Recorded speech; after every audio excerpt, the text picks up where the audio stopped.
Eh bien, je voulais tout d'abord partir de, du point de vue historionomique, justement, et vous demander si un projet d'union d'entités différentes tel que celui de l'Union européenne, est-ce qu'un tel projet a déjà existé dans l'Antiquité ou même éventuellement plus tard dans l'histoire? Et corollaire à cette question, c'est que l'euro est-il un événement monétaire unique et sans précédent? Alors, ainsi que j'ai eu l'occasion de l'expliquer un petit peu dans la toute première vidéo qu'on a faite sur, sur le millénarisme musulman et le parallèle avec le judaïsme antique, il y a un parallèle que je fais, qui est tout aussi complet, entre la Grèce antique et l'Europe. Et quand je parle de la Grèce antique, c'est à partir de la naissance de ce qu'on appelle la Grèce antique, c'est-à-dire c'est après la chute de l'Empire mycénien, qui est l'empire qu'on voit dans les légendes héroïques grecques, jusqu'à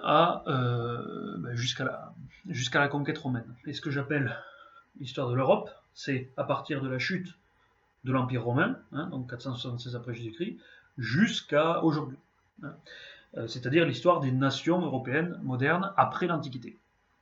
Et on s'aperçoit que les cités grecques de l'Antiquité ont connu la même trajectoire que les nations européennes. On a simplement un changement d'échelle en fait. Alors, je ne vais pas reprendre le parallèle dans le détail. Il est dans mes différents livres et tiens, d'ailleurs, j'en montrer un. Il est dans celui-ci, le, le parallèle, le parallèle avec la Grèce. Alors, dans les grandes lignes, en fait, on est face à une sur les ruines d'un empire qui s'est effondré auparavant, dans un cas donc l'empire mycénien, dans l'autre cas l'empire romain, ou d'une partie de cet empire.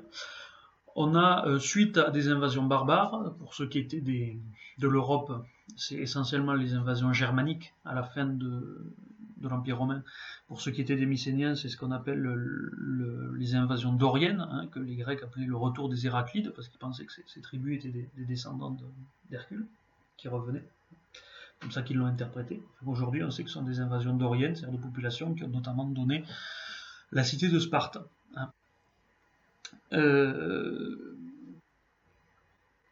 sur les ruines de cet empire et avec cet apport barbare extérieur se sont constituées de nouvelles entités politiques de manière très progressive, hein, d'abord avec une étape plutôt féodale, dans laquelle on peut d'ailleurs considérer les textes d'Homère, l'Iliade et l'Odyssée, comme l'équivalent de ce qu'ont été les chansons de geste pour la noblesse occidentale au Moyen Âge, c'est-à-dire que ça porte les mêmes valeurs, les valeurs de noblesse, de combat, etc. Au Moyen Âge, nous, on avait essentiellement les grands récits sur Charlemagne, les récits héroïques sur l'histoire de Charlemagne, notamment la chanson de Roland, ou l'histoire du roi Arthur. Ensuite, donc, ces entités politiques sont structurées, elles ont abandonné leur monarchie, par endroits elles sont devenues des démocraties très efficaces, comme à Athènes. Dans d'autres endroits, c'était des démocraties moins pures, on va dire, plutôt oligarchiques. En tout cas, ce sont devenus des systèmes politiques modernes au sens où ils étaient de plus en plus rationnels, hein, où la religion, la mystique prenait de moins en moins de place. On a développé une pensée scientifique hein, qui démarre assez tôt avec Thalès, Pythagore et ensuite qui va vers les grands philosophes, hein, Platon, Aristote, etc. On a donc des entités politiques qui structurent, on a des crises internes au sein des entités politiques qui poussent toute une partie de leur population à s'exiler et à aller fonder des colonies hein, qui feront que les Grecs domineront l'essentiel du pourtour méditerranéen. Hein. Les seuls concurrents qu'ils auront sur la face sud, ce sera les Phéniciens, mais d'un côté, les Grecs iront jusqu'en Espagne, et de l'autre, ils iront jusqu'en Crimée, donc c'est vraiment une extension très importante. Euh, et ça, ce phénomène-là, il est comparable au fait qu'en Europe, la colonisation, les premiers pas de la colonisation, en tout cas dès le XVIe siècle, ont été très fortement encouragés par les problèmes qui existaient en Europe, notamment les guerres de religion, hein, qui ont poussé beaucoup de gens. C'est notamment que, par exemple, les États-Unis ont été fondés essentiellement par des protestants puritains qui fuyaient les persécutions religieuses. Bon, ben, en Grèce, c'était un petit peu pareil. C'était moins des persécutions religieuses, c'était plus politique, mais c'était un petit peu les mêmes raisons. On arrive progressivement à un moment où il y a deux modèles qui s'affrontent, hein, avec deux grandes cités, deux grands pôles qui existent, qui d'un côté est Athènes, la démocratique, l'ouverte, la commerçante, et de l'autre Sparte, l'autarcique, la militariste, assez totalitaire dans sa vision de l'homme et de la société.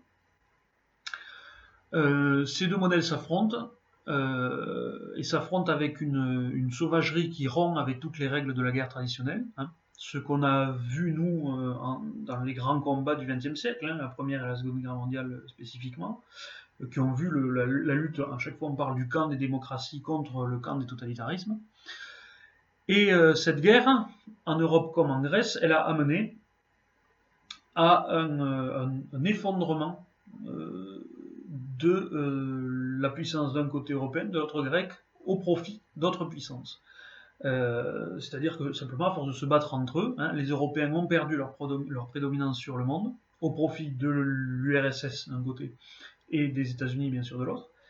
Les Grecs, ça a été au profit de grandes puissances comme d'abord la Macédoine, hein, qui a été celle d'Alexandre le Grand qui a conquis la Grèce, et ensuite de Rome. Et d'ailleurs, autour de la Grèce, on aura sans doute l'occasion d'en reparler soit dans cette vidéo, soit dans d'autres, il y aura eu une grande rivalité entre la Macédoine et Rome qui rappelle beaucoup la rivalité actuelle entre les États-Unis et la Russie autour de l'Europe, précisément. Donc on a vraiment le même schéma. Et alors, les cités grecques ont trouvé la même solution à leur nouveau problème, qui était de se trouver entourées tout d'un coup de géants, d'être plus les puissances dominantes. Chacune d'entre elles est en mesure Parce que ce qu'il faut savoir, c'est que donc l'Europe dominait le monde à une époque où les nations européennes en plus étaient rivales.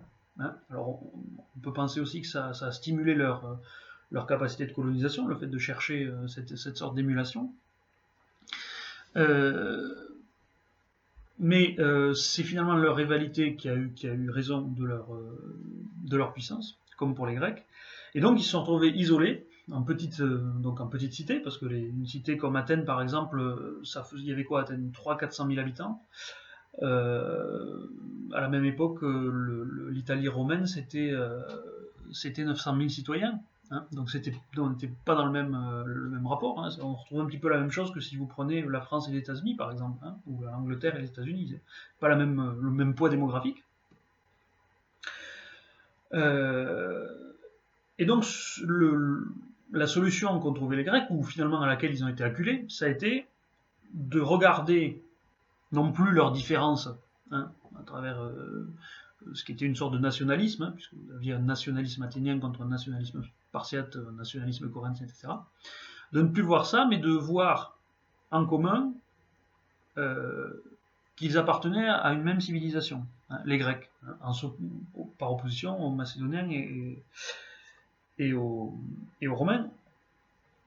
Et ce qui est la même conception qui a jailli de la fin de la Seconde Guerre mondiale, c'est-à-dire les Européens se sont rendus compte tout d'un coup qu'ils étaient plus le centre du monde, qu'il y avait des gros de chaque côté, et donc c'est ça aussi qui les a poussés à regarder plus ce qu'ils avaient en commun, c'est-à-dire qu'ils étaient ensemble des Européens, plutôt que ce qui les différenciait, c'est-à-dire qu'ils étaient français, allemands, etc.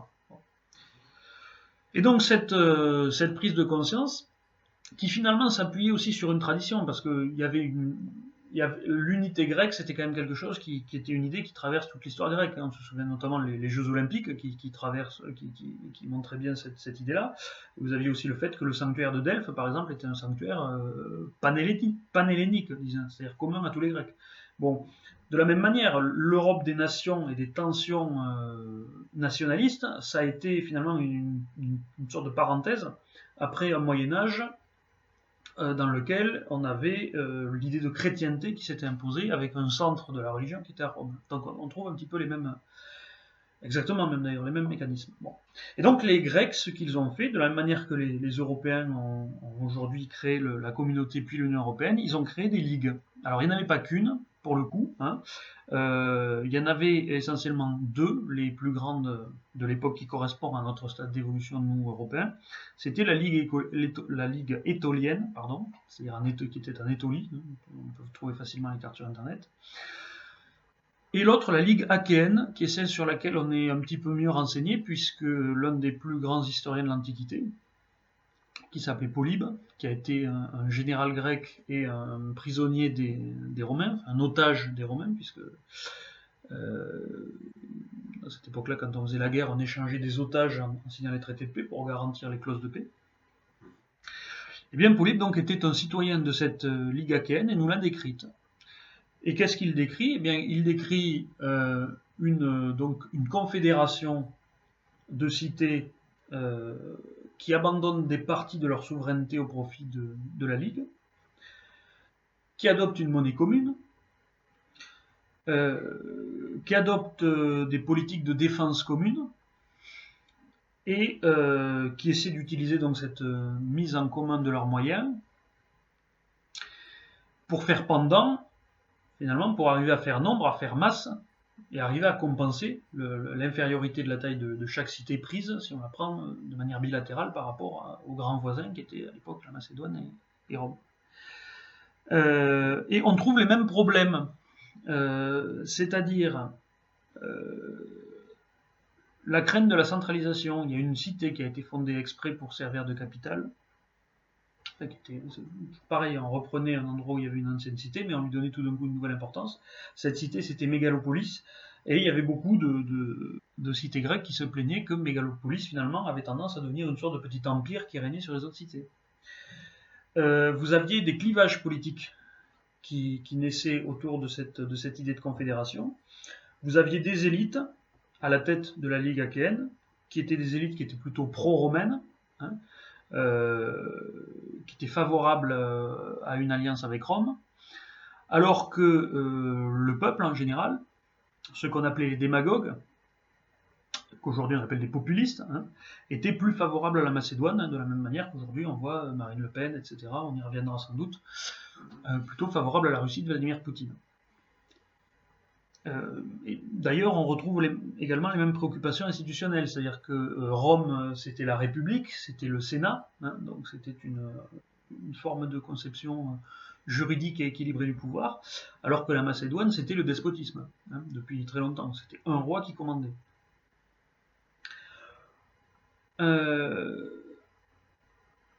Et alors, donc on trouve le même clivage politique qui s'est structuré autour de cette idée de confédération de cités libres.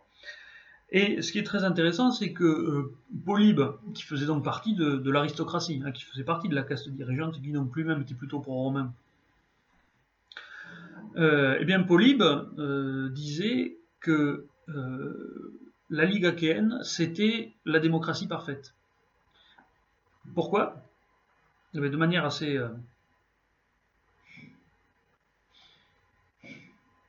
naturelle, on va dire, assez bassement matérielle, parce que c'était la démocratie qui donnait le pouvoir aux aristocrates, hein, tout simplement. C'est-à-dire qu'il ne laissait pas décider le bas peuple. Et comme lui-même était un aristocrate, il considérait que c'était très bien. Bon.